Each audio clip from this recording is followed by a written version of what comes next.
Click ಮಾಡಿಬಿಡ್ರಿ. ಜೈ ಹಿಂದ್. ಇವತ್ತ ನಾನೊಂದು topic ಬಗ್ಗೆ ಮಾತನಾಡ್ತಾ ಬರ್ತೀನಿ. ಕ್ಲೋರೋಪ್ಲಾಸ್ಟ್ ಅಂತ.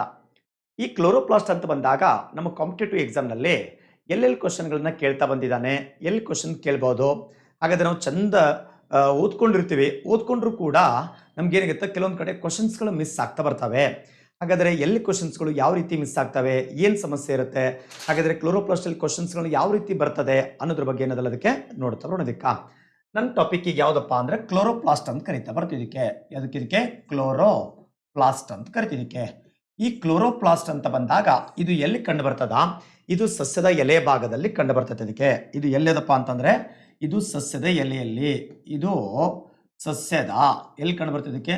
ಸಸ್ಯದ ಎಲೆ ಭಾಗದಲ್ಲಿ. ಇದಕ್ಕೆ ಎಲೆ ಭಾಗದಲ್ಲಿದೆ, ಸಸ್ಯದ ಎಲೆ ಭಾಗದಲ್ಲಿ ಅದ. ಇದಕ್ಕೆ ಯಾವುದು? ಕ್ಲೋರೋಪ್ಲಾಸ್ಟ್ ಕರೀತಾ ಬರ್ತೀವಿ. ಆಮೇಲೆ ಈ ಕ್ಲೋರೋಪ್ಲಾಸ್ಟ್ ಸಸ್ಯದ ಎಲೆ ಭಾಗದಲ್ಲಿ ಕಂಡು ಬರ್ತೈತಿ. ಮತ್ತೆ ಇದರಲ್ಲಿ ಏನಾಗಿರ್ತದಪ್ಪ ಅಂತಂದ್ರ ಇದರಲ್ಲಿ ಪತ್ರ ಹರಿತು ಒಂದೈತಿ. ಇದಕ್ಕೆ ಇದರಲ್ಲಿ ಏನಾಗಿದಲ್ಲ ಅದಕ್ಕೆ ಪತ್ರ ಹರಿತು. ಇದರಲ್ಲಿ ಈ ಪತ್ರ ಹರಿತು ಹೊಂದಿದೆ. ಪತ್ರ ಹರಿತು ಏನಾಗಿದಲ್ಲ ಅದಕ್ಕೆ ಹೊಂದದ. ಈ ಪತ್ರ ಹರಿತಿಗೆ ಇಂಗ್ಲಿಷ್ ಅಲ್ಲಿ ಕ್ಲೋರೋಫಿಲ್ ಅಂತ ಏನ್ ಮಾಡ್ತಾ ಬರ್ತಿದ್ದಕ್ಕ ಕರೀತಾ ಬರ್ತಿದ್ದಕ್ಕ. ಇಂಗ್ಲಿಷ್ ಅಲ್ಲಿ ಪತ್ರ ಹರಿತಿಗೆ ಏನಂತ ಕರೀತಾ ಬರ್ತಿದ್ದಕ್ಕೆ? ಕ್ಲೋರೋಫಿಲ್. ಅದು ನಾನು ಕನ್ನಡದಲ್ಲೇ ಬರಿತಾ ಇದ್ದೇನೆ. ಇದಕ್ಕೆ ಕ್ಲೋರೋಫಿಲ್ ಅಂತ ಕರಿತಿದ್ದಕ್ಕೆ, ಕ್ಲೋರೋಫಿಲ್ ಅಂತ ಕರಿತಿದ್ವಿ. ಸರಿ, ನೆಕ್ಸ್ಟ್ ಇಲ್ಲೊಂದು ಕ್ವಶನ್ ರೈಸ್ ಆಗ್ತಾ ಬರ್ತದ. ಏನ್ ಕ್ವಶನ್ ಅಪ್ಪ ಅಂದ್ರೆ ಈ ಕ್ಲೋರೋಫಿಲ್ ಅಲ್ಲಿ ಹೊಂದಿರುವಂತ ಮೂಲ ವಸ್ತು ಯಾವುದು ಅಂತ ಕೇಳ್ತಾ ಬಂದಾನೆ. ಇದರಲ್ಲಿ ಮೂಲ ವಸ್ತು ಯಾವ್ದಪ್ಪ ಅಂತಂದ್ರೆ ಇದರೊಳಗಡೆ ಇರ್ತಕ್ಕಂಥ ಮೂಲ ವಸ್ತು ಯಾವ್ದಪ್ಪ ಅಂದ್ರೆ ಅದು ಮ್ಯಾಗ್ನೀಷಿಯಂ ಅಂತ ಕರೀತಾ ಬರ್ತಿದ್ದಕ್ಕೆ. ಈ ಕ್ಲೋರೋಪ್ಲಾಸ್ಟ್ ಅಲ್ಲಿ ಕ್ಲೋರೋಪ್ಲಾಸ್ಟ್ ಸಸ್ಯದ ಎಲೆ ಭಾಗದಲ್ಲದ, ಅದ್ರಲ್ಲಿ ಪತ್ರ ಇತ್ತು ಅಥವಾ ಕ್ಲೋರೋಫಿಲ್ ಅಂತ ಕರಿತೀವಿ. ಅದರಲ್ಲಿ ಹೊಂದಿರತಕ್ಕಂಥ ಮೂಲ ವಸ್ತು ಮ್ಯಾಗ್ನೀಷಿಯಂ ಅಂತ ಕರಿತಿದ್ದಕ್ಕ. ಸರಿ, ಇಲ್ಲಿ ಇದು ಏನಾಗ್ಯದ? ಪತ್ರ ಇತ್ತು, ಅದರಲ್ಲಿ ಹೊಂದಿರುವಂತ ಮೂಲ ವಸ್ತು ಮ್ಯಾಗ್ನೀಷಿಯಂ ಅಂತ ಗೊತ್ತಾಗ್ತಾ ಬಂತಿಲ್ಲಕ್ಕೆ. ಪತ್ರ ಇತ್ತು ಅಂತ ಬಂದಾಗ ಇದು ಏನ್ ಮಾಡ್ತದ? ದ್ಯುತಿ ಸಂಶ್ಲೇಷಣ ಕ್ರಿಯೆ ಜರುಗಿಸಲ್ಪಡ್ತದ. ಸಸ್ಯದಲ್ಲಿ ಏನ್ ಮಾಡ್ತಾ ಬರ್ತದೆ? ಇದಕ್ಕೆ ದ್ಯುತಿ ಸಂಶ್ಲೇಷಣೆ. ಈ ದ್ಯುತಿ ಸಂಶ್ಲೇಷಣೆ ಕ್ರಿಯೆ ಏನ್ ಮಾಡ್ತದ? ಜರುಗಿಸ್ತಾ ಬರ್ತೈತಿ ಇದಕ್ಕ. ಈ ದ್ಯುತಿ ಸಂಶ್ಲೇಷಣ ಕ್ರಿಯೆಯನ್ನ ಇಂಗ್ಲಿಷ್ ಅಲ್ಲಿ ಇದಕ್ಕೆ ಫೋಟೋಸಿಂಥಸಿಸ್ ಅಂತ ಕರೀತಾ ಬರ್ತಿದ್ದಕ್ಕೆ. ದ್ಯುತಿ ಸಂಶ್ಲೇಷಣ ಕ್ರಿಯೆ ಇಂಗ್ಲಿಷ್ ಅಲ್ಲಿ ಫೋಟೋಸಿಂಥಸಿಸ್ ಅಂತ ಕರೀತಾ ಬರ್ತಿದ್ದಕ್ಕೆ. ಈ ದ್ಯುತಿ ಸಂಶ್ಲೇಷಣ ಕ್ರಿಯೆ ಜರುಗಿಸಿಕೊಳ್ಬೇಕಾಗಿತ್ತಂದ್ರೆ ಬೇಕಾಗಿರ್ತಕ್ಕಂಥ ಕಚ್ಚಾ ವಸ್ತುಗಳು ಅಂತ ಬರುತ್ತೆ. ಯಾವ್ದಪ್ಪ ಅಂದ್ರೆ ನೋಡಿ, ಒಂದೇದು ಕಾರ್ಬನ್ ಡೈಆಕ್ಸೈಡ್ ಬೇಕು. ಸಸ್ಯಗಳು ವಾತಾವರಣದಲ್ಲಿರ್ತಕ್ಕಂತಹ ಈ ಕಾರ್ಬನ್ ಡೈಆಕ್ಸೈಡ್ ಏನ್ ಮಾಡ್ತಾ ಬರ್ತದ? ತಗೊಳ್ತಾ ಬರ್ತದೆ. ಪ್ಲಸ್ ಅದ್ರ ಜೊತೆಗೆ ಮತ್ತೇನ್ ತಗೊಳ್ತಾ ಬರ್ತಪ್ಪ ಅಂದ್ರೆ ಸಸ್ಯದ ಬೇರುಗಳಿಂದ ನೀರನ್ನು ಹೀರಲ್ಪಡ್ತದೆ. ಅದಕ್ಕೆ 6H2O ಅಂತ ಕರೀತಾ ಬಂದಿದ್ದಕ್ಕೆ. ನೋಡಿ, ಸಸ್ಯಗಳು ವಾತಾವರಣದಲ್ಲಿರ್ತಕ್ಕಂಥ ಕಾರ್ಬನ್ ಡೈಆಕ್ಸೈಡ್ ತೆಗೆದುಕೊಳ್ತಾ ಬರ್ತದೆ, ಅದನ್ನ 6CO2 ಅಂತ ಬರ್ದೆ. ಆಮೇಲೆ ಸಸ್ಯದ ಬೇರುಗಳು ಮಣ್ಣಿಂದ ನೀರನ್ನು ಹೀರಲ್ಪಡ್ತದೆ, ಅದಕ್ಕೆ 6H2O, ನೀರು ಅನಿಸುತ್ತಿರೋದು H2O ಅಂತ ಬರ್ದೆ ಇದಕ್ಕೆ. ಇಷ್ಟ ಆದ್ಮೇಲೆ ನೆಕ್ಸ್ಟ್ ಇದ್ರ ಮೇಲೆ ಏನ್ ಬೆಳಿಬೇಕಪ್ಪ ಅಂದ್ರೆ ಸನ್ಲೈಟ್ ಬೆಳಿಬೇಕು. ಇದ್ರ ಮೇಲೆ ಏನ್ ಬೆಳಿಬೇಕು? ಇದಕ್ಕೆ ಸನ್ಲೈಟ್, ಸೂರ್ಯನ ಕಿರಣ ಬೆಳಿಬೇಕು. ಬಿದ್ದಾಗ ಅವಾಗಲ್ಲಿ ಏನಾಗ್ತಾ ಬರ್ತಿತ್ತಪ್ಪ ಅಂದ್ರೆ ಸಸ್ಯದಲ್ಲಿ ಆಹಾರ ಯಾವ ರೂಪದಲ್ಲಿ ಇರ್ತಪ್ಪ ಅಂದ್ರೆ ಇಲ್ಲಿ ಕರಿತಾ ಬರ್ತೀವಿ. ಇದಕ್ಕೆ ಸೂತ್ರ C6H12 ಮತ್ತು O6 ಅಂತ ಕರಿತೀವಿ. ಇದು ನಿಮ್ಗೆ ಗೊತ್ತು, ಕಾಮನ್ ಆಗಿ ಅನ್ಕೋತಿರೋದಕ್ಕೆ ಎಸ್ ಸರ್ ಗ್ಲುಕೋಸ್ ಅಂತೇಳಿ. ಎಸ್, ಗ್ಲುಕೋಸ್ ಹೌದು. ಬಟ್ ಆದ್ರೆ ಇದನ್ನ ಸಸ್ಯದಲ್ಲಿ ಏನಂತ ಕರಿತಾ ಬರ್ತಿದ್ದಕ್ಕೆ? ಪಿಷ್ಟ ಅಂತ ಕರಿತಾ ಬರ್ತಿದ್ದಕ್ಕೆ. ಸಸ್ಯಗಳು ಇದಕ್ಕೆ ಏನಂತ ಕರಿತಾ ಬರೋಣ? ಇದಕ್ಕೆ ಪಿಷ್ಟ ಅಂತ ಕರಿತಿದ್ದಕ್ಕೆ. ಪಿಷ್ಟಕ ಇದು ಸ್ಟಾರ್ಚ್ ಅಂತ ಏನ್ ಮಾಡ್ತಿದ್ದಕ್ಕೆ ಕರಿತಾ ಬರ್ತಿದ್ದಕ್ಕ. ಸರಿ, ನೆಕ್ಸ್ಟ್ ಮತ್ತೆ ವಾತಾವರಣಕ್ಕೆ ಏನ್ ಬಿಡುಗಡೆ ಆಗ್ತಾ ಬರ್ತೈತೆ ಅದಕ್ಕೆ? ಪ್ಲಸ್ ವಾತಾವರಣಕ್ಕೆ ಆಮ್ಲಜನಕ ಏನಾಗುತ್ತೆ ಅದಕ್ಕೆ ಬಿಡುಗಡೆ ಆಗ್ತಾ ಬರ್ತೈತೆ ಇದಕ್ಕೆ. ಈ ಪಿಷ್ಟ ಸಂಗ್ರಹಿಸೋದು ಅಂದ್ರೆ ಪಿಷ್ಟ ತಯಾರು ಮಾಡ್ಕೊಳ್ಳೋದ್ರ ಜೊತೆಗೆ ವಾತಾವರಣಕ್ಕೆ ಏನಾಗುತ್ತೆ ಅದಕ್ಕೆ ಆಮ್ಲಜನಕ ಬಿಡುಗಡೆ ಮಾಡ್ತಾ ಬರ್ತೈತೆ ಇದಕ್ಕೆ. ಇದು ಯಾವ್ದಪ್ಪ ಅಂದ್ರೆ ದ್ಯುತಿ ಸಂಶ್ಲೇಷಣ ಕ್ರಿಯೆ ಸಸ್ಯದ ಎಲೆ ಭಾಗದ ಕ್ಲೋರೋಪ್ಲಾಸ್ಟ್ ಅಲ್ಲಿ ಏನಾಗ್ತಾ ಬರ್ತೈತೆ ಅದಕ್ಕೆ? ಸಸ್ಯದ ಎಲೆ ಭಾಗದ ಕ್ಲೋರೋಪ್ಲಾಸ್ಟ್ ಅಲ್ಲಿ ಈ ಜರುಗ್ತಾ ಬರ್ತೈತೆ ಇದಕ್ಕೆ. ಸಸ್ಯದ ಎಲೆ ಭಾಗದಲ್ಲಿ ಈ ದ್ಯುತಿ ಸಂಶ್ಲೇಷಣ ಕ್ರಿಯೆ ಜರುಗಿಸಲ್ಪಟ್ಟು ಅಲ್ಲಿ ಏನ್ ಮಾಡ್ತದ? ಈ ಆಹಾರ ತಯಾರಿಸಲ್ಪಡ್ತದ. ಆಹಾರ ಯಾವ ರೂಪದಲ್ಲಿ ಇರ್ತಪ್ಪ ಅಂದ್ರೆ ಪಿಷ್ಟದ ರೂಪದಲ್ಲಿ ಬಂದಿರ್ತದೆ. ಹಾಗಾದ್ರೆ ಈ ಪಿಷ್ಟ, ಈ ಕ್ಲೋರೋಪ್ಲಾಸ್ಟ್ ಇದರಲ್ಲಿ ಪಿಷ್ಟ ತಯಾರಾಗ್ತಾ ಬಂದಿರೋದ್ರಿಂದ ಈ ಕ್ಲೋರೋಪ್ಲಾಸ್ಟ್ ಏನಂತ ಕರಿತಾ ಬರ್ತಾರೆ ಅಂದ್ರೆ ಇದನ್ನ ಸಸ್ಯ ಜೀವಕೋಶದ ಅಡುಗೆ ಮನೆ ಅಂತ ಕರೀತಾರೆ. ಯಾಕಂದ್ರೆ ಆಹಾರ ಇದರಲ್ಲಿ ತಯಾರಾಗ್ತಾ ಬಂದಿರೋದ್ರಿಂದ ಇದಕ್ಕೆ ಏನಂತ ಕರಿತಾ ಬಂದ್ರೆ ಇದಕ್ಕೆ ಸಸ್ಯ ಜೀವಕೋಶದ ಅಡುಗೆ ಮನೆ ಅಂತ ಕರೆದ್ರೆ ಇದಕ್ಕೆ. ಸಸ್ಯ ಜೀವಕೋಶದ ಅಡುಗೆ ಮನೆ ಅಂತ ಕರಿತಾ ಬಂದಿದ್ದಕ್ಕೆ. ಸಸ್ಯ ಜೀವಕೋಶದ ಅಡುಗೆ ಮನೆ. ಇದಕ್ಕೆ kitchen of the plant cell ಅಂತ ಏನ್ ಮಾಡ್ತಾ ಬಂದಿವಿ, ಇದಕ್ಕೆ ಕರೀತಾ ಬಂದಿವಿ. ಇದಕ್ಕ ಇಂಗ್ಲಿಷ್ ಅಲ್ಲಿ kitchen of the plant cell, ಕನ್ನಡದಾಗ ಸಸ್ಯ ಜೀವಕೋಶ ಅಡುಗೆ ಮನೆ. ಯಾವುದು? ಕ್ಲೋರೋಪ್ಲಾಸ್ಟ್. ಯಾಕಂದ್ರೆ ದ್ವಿತೀಯ ಸಂಶ್ಲೇಷಣೆ ಜರುಗಿಸಲ್ಪಟ್ಟು ಸಸ್ಯದಲ್ಲಿ ಆಹಾರ ಯಾವ ರೂಪದಲ್ಲಿ ಇರ್ತದ? ಪಿಷ್ಟದ ರೂಪದಲ್ಲಿ ಇರ್ತದ. ವಾತಾವರಣಕ್ಕೆ ಏನ್ ಬಿಡುಗಡೆ ಆಗುತ್ತಾ? ಕಾರ್ಬನ್ ಡೈಆಕ್ಸೈಡ್ ಬಿಡುಗಡೆ ಆಗ್ತಾ ಬರ್ತೈತೆ. ಅದಕ್ಕೆ ಆಮ್ಲಜನಕ ಏನಾಗುತ್ತಾ? ಬಿಡುಗಡೆ ಆಗ್ತಾ ಬರ್ತೈತೆ. ಅದಕ್ಕೆ ಇದು ಈ ದ್ವಿತೀಯ ಸಂಶ್ಲೇಷಣೆಯಲ್ಲಿ ಏನಾಗುತ್ತಾ? ಜರುಗಿಸಲ್ಪಡ್ತೈತೆ. ಅದಕ್ಕೆ ಇದು ಇಷ್ಟು ಗೊತ್ತಾಯ್ತಾ? ಸೊ ನಾವು ಕಾಮನ್ ಆಗಿ ಇಷ್ಟನ್ನ ನಾವು ಓದ್ಕೊಳ್ತಾ ಬಂದಿರ್ತೀವಿ ಇದಕ್ಕೆ. ಬಟ್ ಇಷ್ಟನ್ನ ಹೊರತುಪಡಿಸಿ ಮತ್ತೆ ಇದಕ್ಕೆ ಇನ್ನೊಂದು ಸ್ವಲ್ಪ ಡೆಪ್ತ್ ಆಗಿ ಏನ್ ಮಾಡ್ತಾ ಬರ್ತಾನ, ಕ್ವಶನ್ ನ ಕೇಳ್ತಾ ಬರ್ತಾನೆ ಇದಕ್ಕೆ. ಸರ್ ಇಷ್ಟೊಂದು ಸ್ವಲ್ಪ ನಿಮ್ ಕಾನ್ಸೆಪ್ಟ್ ಅರ್ಥ ಆಯ್ತು ಅನ್ಕೋತೀನಿ. ಮತ್ತೆ ಇದರಲ್ಲಿ ಕ್ವಶನ್ಸ್ ಗಳನ್ನ ಹೆಂಗ್ ಕೇಳ್ತಾ ಬರ್ತಾನೆ, ಈಗ ನೆಕ್ಸ್ಟ್ ಸ್ಲೈಡ್ ಎಲ್ಲ ನೋಡ್ತಾ ಬರೋಣ. ಇದಕ್ಕ ನೋಡಿ, ನಾನು ಒಂದು ಪದ ಬರಿತೀನಿ ಇದಕ್ಕೆ. ಏನಂತ?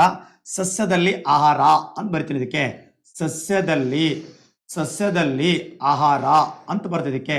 ಸಸ್ಯದಲ್ಲಿ ಆಹಾರ ಅಂತ ಬಂದಾಗ ಫಸ್ಟ್ ಕರಿತಾ ಬರ್ತೀವಿ ಇದಕ್ಕೆ. ಸಸ್ಯದಲ್ಲಿ ಆಹಾರದ ತಯಾರಿಕೆ. ಆಹಾರ ಎಲ್ಲಿ ತಯಾರಾಗುತ್ತೆ? ಫಸ್ಟ್ ಸಸ್ಯದಲ್ಲಿ ಆಹಾರ ತಯಾರಿಕೆ ಫಸ್ಟ್ ಕರಿತೀವಿ. ಎಲ್ಲಿ ತಯಾರಾಗ್ತಾ ಬರ್ತಪ್ಪ ಅಂದ್ರೆ ಕ್ಲೋರೋಪ್ಲಾಸ್ಟ್ ಅಂತ ಕರಿತಿದ್ದಕ್ಕೆ. ಎಲ್ಲಿ ತಯಾರಾಗ್ತಾ ಬರ್ತೈತೆ ಇದಕ್ಕೆ? ಕ್ಲೋರೋಪ್ಲಾಸ್ಟ್ ಅಂತ ಕರೆದಿದ್ದಕ್ಕೆ. ಸಸ್ಯದಲ್ಲಿ ಆಹಾರ ತಯಾರಿಕೆ ಕ್ಲೋರೋಪ್ಲಾಸ್ಟ್. ಆಮೇಲೆ ಈ ಕ್ಲೋರೋಪ್ಲಾಸ್ಟಿಗೆ ಏನಂತ ಕರಿತಾ ಬಂದಿದ್ದಕ್ಕೆ? ಸಸ್ಯ ಜೀವಕೋಶದ ಅಡುಗೆ ಮನೆ. ಇದಕ್ಕೆ ಏನಂತ ಕರಿತಾ ಬಂದಿದ್ದಕ್ಕೆ? ಈ ಕ್ಲೋರೋಪ್ಲಾಸ್ಟ್ ಅನ್ನ ಸಸ್ಯ ಜೀವಕೋಶದ ಅಡುಗೆ ಮನೆ. ಸಸ್ಯ ಜೀವಕೋಶದ ಅಡುಗೆ ಮನೆ ಅಂತ ಕರಿತಾ ಬಂದಿದ್ದಕ್ಕೆ. ಅಡುಗೆ ಮನೆ, ಸಸ್ಯ ಜೀವಕೋಶದ ಅಡುಗೆ ಮನೆ ಅಂತ ಏನ್ ಮಾಡಿದ್ವಿ ಇದಕ್ಕೆ ಕರಿತಾ ಬಂದಿವಿಲ್ಲ ಇದಕ್ಕ. ಸರಿ, ಆಮೇಲೆ ಸಸ್ಯದಲ್ಲಿ ಆಹಾರದ ರೂಪ. ಆಹಾರ ಯಾವ ರೂಪದ ಇರ್ತೈತಿ? ಸಸ್ಯಗಳ ಆಹಾರದ ರೂಪ ಯಾವ್ದಪ್ಪ ಅಂದ್ರೆ ಪಿಷ್ಟ ಅಂತ ಕರಿತಾ ಬರ್ತಿದ್ದಕ್ಕೆ. ನೋಡಿ, ಆಹಾರದ ರೂಪ ಇದಕ್ಕೆ ಪಿಷ್ಟ ಅಂತ ಕರಿತಾ ಬರ್ತಿದ್ದಕ್ಕೆ. ಪಿಷ್ಟಕ್ಕೆ ಇಂಗ್ಲಿಷ್ ಅಲ್ಲಿ ಇದಕ್ಕೆ ಸ್ಟಾರ್ಚ್ ಅಂತ ಕರಿತಾ ಬರ್ತಿದ್ದಕ್ಕೆ. ಪಿಷ್ಟಕ್ಕೆ ಇಂಗ್ಲಿಷ್ ಅಲ್ಲಿ ಏನಂತ ಕರಿತಿದ್ದಕ್ಕೆ? ಸ್ಟಾರ್ಚ್ ಅಂತ ಕರಿತಾ ಬರ್ತಿದ್ದಕ್ಕೆ. ಸರಿ, ಆಮೇಲೆ ಸಸ್ಯ ಆಹಾರದ ತಯಾರಿಕೆ ಕ್ಲೋರೋಪ್ಲಾಸ್ಟ್ ಅಲ್ಲಿ ರೂಪ ಪಿಷ್ಟ ಆಯ್ತು ಇದಕ್ಕೆ. ಆಮೇಲೆ ಸಸ್ಯದಲ್ಲಿ ಆಹಾರ ಸರಬರಾಜು ಅಂತ ಕರಿತಾ ಬರ್ತಿದ್ದಕ್ಕೆ. ಸರಬರಾಜು ಅಂದ್ರೆ ಸರಬರಾಜು ಮಾಡ್ತಕ್ಕಂಥ ಅಂಗಾಂಶ ಯಾವ್ದಪ್ಪ ಅಂದ್ರೆ ಕರಿತಾ ಬರ್ತಿದ್ದಕ್ಕೆ ಯಾವುದು? ಫ್ಲೋಯಂ. ಸರಬರಾಜು ಮಾಡ್ತಕ್ಕಂಥ ಅಂಗಾಂಶ ಕರಿತಾ ಬರ್ತಿದ್ದಕ್ಕೆ ಯಾವುದು? ಫ್ಲೋಯಂ ಅಂತ ಕರಿತಾ ಬರ್ತಿದ್ದಕ್ಕೆ. ಸರಿ, ಆಮೇಲೆ ಸರಬರಾಜು ಗೊತ್ತಾಯ್ತು. ನೆಕ್ಸ್ಟ್ ಸಸ್ಯಗಳ ಆಹಾರ ಸಂಗ್ರಹ ಅಂತ ಬರ್ತೈತಿ ಇದಕ್ಕೆ. ಹಾಗಾದ್ರೆ ಸಂಗ್ರಹ ಅಂತ ಬಂದಾಗ ಅದಕ್ಕೆ ಕರಿತಾ ಬರ್ತಿದ್ದಕ್ಕೆ ಯಾವುದು? ಎಲ್ಲಿ ಸಂಗ್ರಹಿಸಲ್ಪಡ್ತದಪ್ಪ ಅಂತಂದ್ರೆ ಪೇರಂಕೈಮ ಅಂತ ಕರಿತಿದ್ದಕ್ಕೆ. ಸಸ್ಯಗಳ ಆಹಾರ ಸಂಗ್ರಹಿಸಲ್ಪಡ್ತಕ್ಕಂಥದ್ದು ಅದು ಕರಿತಾ ಬರ್ತಿದ್ದಕ್ಕೆ ಯಾವುದು? ಪೇರಂಕೈಮ. ಈ ಪೇರಂಕೈಮದಲ್ಲಿ ಏನಾಗ್ತಾ ಬರ್ತೈತಿ ಇದಕ್ಕೆ? ಆಹಾರ ಸಂಗ್ರಹಿಸಲ್ಪಡ್ತದೆ. ಸರಿ, ಆಮೇಲೆ ನೆಕ್ಸ್ಟ್ ಆಹಾರ ತಯಾರಿಕೆ ಗೊತ್ತಾಯ್ತು, ರೂಪ ಗೊತ್ತಾಯ್ತು, ಸರಬರಾಜು ಸಂಗ್ರಹ ಗೊತ್ತಾಗ್ತಾ ಬಂತಿದ್ದಕ್ಕೆ.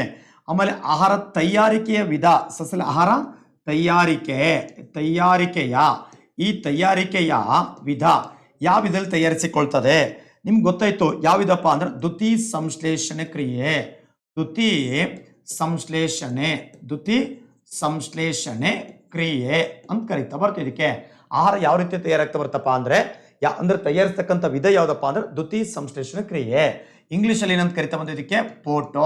ಫೋಟೋ ಸಿಂಥಸಿಸ್ ಅಂತ ಕರೆದಿದ್ದಕ್ಕೆ. ಸರಿ, ಈಗ ನೋಡಿ ಮತ್ತೆ ಇಲ್ಲಿ ಕ್ವಶನ್ ಹೆಂಗ್ ಕೇಳ್ತಾ ಬಂದನಪ್ಪ ಅಂತಂದ್ರ, ಈ ದ್ಯುತಿ ಸಂಶ್ಲೇಷಣೆ ಕ್ರಿಯೆ ಅಂತ ಅದಲ್ಲ, ಇಲ್ಲಿ ಏನ್ ಮಾಡ್ತಾ ಬಂದಾನ ನೋಡಿ. ಫಸ್ಟ್ ಬೇಕಾಗಿರ್ತಕ್ಕಂಥ ಕಚ್ಚಾ ವಸ್ತುಗಳು ಗೊತ್ತಾಗ್ಯದ. ಕಾರ್ಬನ್ ಡೈಆಕ್ಸೈಡ್, ನೀರು, ಸನ್ಲೈಟ್. ಹೀಗೆ ಹೇಳ್ಬೇಕು ಸೀರಿಯಲ್ ಪ್ರಕಾರ. ಕಾರ್ಬನ್ ಡೈಆಕ್ಸೈಡ್, ನೀರು, ಸನ್ಲೈಟ್ ಅಂತ. ಸರಿ, ಈ ದ್ಯುತಿ ಸಂಶ್ಲೇಷಣೆ ಕ್ರಿಯೆ ಅಂತ ಬಂದಾಗ ಇದು ಯಾವ ಶಕ್ತಿಯಿಂದ ಯಾವ ಶಕ್ತಿ ಪರಿವರ್ತಿಸಲಾಗ್ತಾ ಬರ್ತದೆ? ಯಾವ ಶಕ್ತಿಯಪ್ಪ ಅಂದ್ರೆ ಇಲ್ಲಿ ಕರಿತಾ ನೋಡಿ. ದ್ಯುತಿ ಅಂದ್ರೆ ಬೆಳಕು ಅಂತ ಅರ್ಥ. ದ್ಯುತಿ ಅಂದ್ರೆ ಇದು ಬೆಳಕು. ದ್ವಿತೀಯ ಸಮಾನಾರ್ಥಕ ಪದ ಬೆಳಕು. ಇಂಗ್ಲಿಷ್ ಅಲ್ಲಿ ಫೋಟೋ ಅಂದ್ರೆ ಲೈಟ್ ಅಂತ ಕರಿತೀವಿ. ಫೋಟೋ ಅಂದ್ರೆ ಲೈಟ್. ಇಲ್ಲಿ ಏನ್ ಮಾಡ್ತಾ ಬರ್ತದ? ಇದು ಬೆಳಕಿನ ಶಕ್ತಿಯಿಂದ ರಾಸಾಯನಿಕ ಶಕ್ತಿಯಾಗಿ ಪರಿವರ್ತಿಸ್ತದೆ. ಕರಿತಾ ಬರ್ತಿದ್ದಕ್ಕೆ ಬೆಳಕಿನ ಶಕ್ತಿಯಿಂದ ರಾಸಾಯನಿಕ ಶಕ್ತಿ ಬೆಳಕಿನ ಶಕ್ತಿಯಿಂದ ರಾಸಾಯನಿಕ ಶಕ್ತಿಗೆ ಏನ್ ಮಾಡ್ತೈತೆ? ಇದಕ್ಕೆ ಪರಿವರ್ತಿಸಲಾಗ್ತಾ ಬರ್ತೈತೆ. ಇದಕ್ಕೆ the light energy converted to the chemical energy ಅಂತ ಕರಿತೀವಿ ಇದಕ್ಕ. ಸರಿ, ಆಮೇಲೆ ಈ ದ್ಯುತಿ ಸಂಶ್ಲೇಷಣೆ ಕ್ರಿಯೆ ಏನಾಗ್ತಾ ಬಂತಲ್ಲ ಅದಕ್ಕೆ, ಇದರಲ್ಲಿ ಅತಿ ಹೆಚ್ಚು ಹೀರಲ್ಪಡ್ತಕ್ಕಂಥ ಬೆಳಕಿನ ಬಣ್ಣ ನೋಡಿ. ಸಾಮಾನ್ಯವಾಗಿರ್ತಕ್ಕಂಥ ಬೆಳಕಿನ ಬಣ್ಣ 7 ಬಣ್ಣಗಳಿಂದ ಮಾಡಲ್ಪಟ್ಟಿರ್ತದೆ. ಅದಕ್ಕೆ VIBGYOR ಅಂತ 7 ಬಣ್ಣಗಳದಾವ. ಸಾಮಾನ್ಯವಾಗಿರ್ತಕ್ಕಂಥ ಬೆಳಕು ಬಿಳಿಯ ಬಣ್ಣದ ಬೆಳಕು. ಆ ಬಿಳಿಯ ಬಣ್ಣದ ಬೆಳಕು 7 ಬಣ್ಣಗಳಿಂದ ಅಥವಾ 7 ಬಣ್ಣಗಳ ಪುಂಜ ಅಂತ ಕರಿತಿದ್ದಕ್ಕೆ. ಆ ಬಿಳಿಯ ಬಣ್ಣದ ಬೆಳಕಿನಲ್ಲಿ 7 ಬಣ್ಣಗಳಿರ್ತವೆ. ಆ ಬಣ್ಣಗಳಲ್ಲಿ ಅತಿ ಹೆಚ್ಚು ಹೀರಲ್ಪಡ್ತಕ್ಕಂಥ ಬೆಳಕಿನ ಬಣ್ಣ ಯಾವ್ದಪ್ಪ ಅಂದ್ರೆ ಅಲ್ಲಿ ಒಂದು ಕೆಂಪು ಬರುತ್ತೆ, ಒಂದು ಕರಿತಾ ಬರ್ತಿದ್ದಕ್ಕೆ ಬ್ಲೂ ಅಂಡ್ ರೆಡ್. ಅಂದರೆ ದ್ಯುತಿ ಅತಿ ಹೆಚ್ಚು ಹೀರಲ್ಪಡುವ ಬೆಳಕಿನ ಬಣ್ಣ, ಇದರಲ್ಲಿ ಹೆಚ್ಚು ಹೀರುವ ಬೆಳಕಿನ ಬಣ್ಣ, ಇದರಲ್ಲಿ ಹೆಚ್ಚು ಹೀರುವ ಬೆಳಕಿನ ಬಣ್ಣ, ಹೆಚ್ಚು ಹೀರಲ್ಪಡ್ತಕ್ಕಂಥ ಬೆಳಕಿನ ಬಣ್ಣ ಯಾವ್ದು ಬರ್ತೈತಿ? ಒಂದು ಬ್ಲೂ, ಒಂದನೇದು ಯಾವುದಕ್ಕೆ? ಬ್ಲೂ ಅಂತ, ಅಂದರೆ ನೀಲಿ ಕರಿತಾ ಬರ್ತಿದಕ್ಕೆ. ಮತ್ತೊಂದು ಯಾವ್ದಪ್ಪ ಅಂತಂದ್ರೆ ರೆಡ್ ಅಂದ್ರೆ ಕೆಂಪು ಅಂತ ಕರಿತಾ ಬರ್ತಿದಕ್ಕೆ. ಯಾವುದು? ಕೆಂಪು ಅಂತ ಕರಿತಿದ್ವಿ. ಸರಿ, ಇದು ನಮ್ಮ ಸ್ಟೇಟ್ ಗೌರ್ಮೆಂಟ್ ಎಕ್ಸಾಮ್ ನಲ್ಲಿ ಸಾಕಷ್ಟು ಬರೀದನ್ನ ಕ್ವಶನ್ ಕೇಳ್ತಾ ಬಂದಿದ್ದಕ್ಕೆ.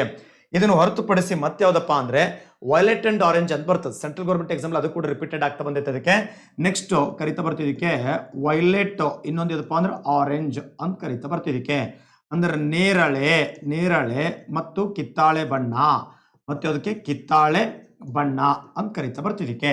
ನೇರಳೆ ಬಣ್ಣ ಮತ್ತೊಂದು ಯಾವುದಕ್ಕೆ? ಕಿತ್ತಾಳೆ ಬಣ್ಣ ಅಂತ ಏನ್ ಮಾಡ್ತಿದಕ್ಕೆ? ಕರಿತಾ ಬರ್ತಿದಕ್ಕೆ. ಸರಿ ನೋಡಿ, ಒಂದು ಕ್ವಶನ್ ನಲ್ಲಿ ಸಸ್ಯದಲ್ಲಿ ಆಹಾರ ಅಂತ ಬಂದಾಗ ಇಷ್ಟೆಲ್ಲ ಎಳೆಯಾಗಿ ಏನ್ ಮಾಡ್ತಾ ಬರ್ತಾನ, ನಮ್ಗೊಂದು ಸ್ವಲ್ಪ ಡೆಪ್ತ್ ಆಗಿ ಕ್ವಶನ್ ಗಳನ್ನ ಕೇಳ್ತಾ ಬಂದ. ಸರಿ, ದ್ವಿತೀಯ ಸಬ್ಜೆಕ್ಟ್ ಬೆಳಕಿನ ಶಕ್ತಿಯಿಂದ ರಾಸಾಯನಿಕ ಶಕ್ತಿ ಅತಿ ಹೆಚ್ಚು ಹೀರಲ್ಪಡುವಂತ ಬೆಳಕಿನ ಬಣ್ಣ ಯಾವುದು? Blue and red. ಎರಡನೇದು ವೈಲೆಟ್ ಅಂಡ್ ಆರೆಂಜ್. ಹೀರಲ್ಪಡದ ಬೆಳಕಿನ ಬಣ್ಣ ಹಸಿರು ಕರಿತಾ ಬರ್ತಿದಕ್ಕೆ. ಹೀರಲ್ಪಡದ ಬೆಳಕಿನ ಬಣ್ಣ ಅಂದ್ರೆ ಹೀರಂಗಿಲ್ಲ, ಅಬ್ಸಾರ್ಪ್ಷನ್ ಆಗಂಗಿಲ್ಲ. ಹೀರಲ್ಪಡದ ಬೆಳಕಿನ ಬಣ್ಣ, ಹೀರಲ್ಪಡದೇ ಇರತಕ್ಕಂಥ ಬೆಳಕಿನ ಬಣ್ಣ ಯಾವ್ದಪ್ಪ ಅಂತಂದ್ರೆ ಹಸಿರು ಬಣ್ಣ. ಹಸಿರು ಬಣ್ಣ ಏನಾಗಂಗಿಲ್ಲ ಅದಕ್ಕೆ, ಅದು ಹೀರಲ್ಪಡಂಗಿಲ್ಲ ಕರಿತಾ ಬರ್ತೀವಿ ಇದಕ್ಕೆ. ಸರಿ, ನೆಕ್ಸ್ಟ್ ಇಷ್ಟು ಗೊತ್ತಾಗ್ತಾ ಬಂತು. ಇಷ್ಟಲ್ಲದೆ ಕೂಡ ಒಂದ್ಸಲ KPSC ಅಲ್ಲಿ ಒಂದು ಕ್ವಶನ್ ಕೇಳ್ತಾ ಬಂದಿದ್ದ, ಸಸ್ಯಗಳು ಯಾವ ಸಂದರ್ಭದಲ್ಲಿ ಅತ್ಯಂತ ಅಪಾಯಕ್ಕೊಳಗಾಗುತ್ತವೆ? ಸಸ್ಯದ ಎಲೆಗಳು ಸಂಪೂರ್ಣವಾಗಿ ಉದುರಿಸಲ್ಪಟ್ಟಾಗ ಅದು ಅತ್ಯಂತ ಏನಾಗುತ್ತೆ, ಅದಕ್ಕೆ ಅಪಾಯಕ್ಕೊಳಗಾಗ್ತಾ ಬರ್ತದೆ ಅಂತ ಕರಿತಾ ಬರ್ತಿದ್ದಕ್ಕೆ.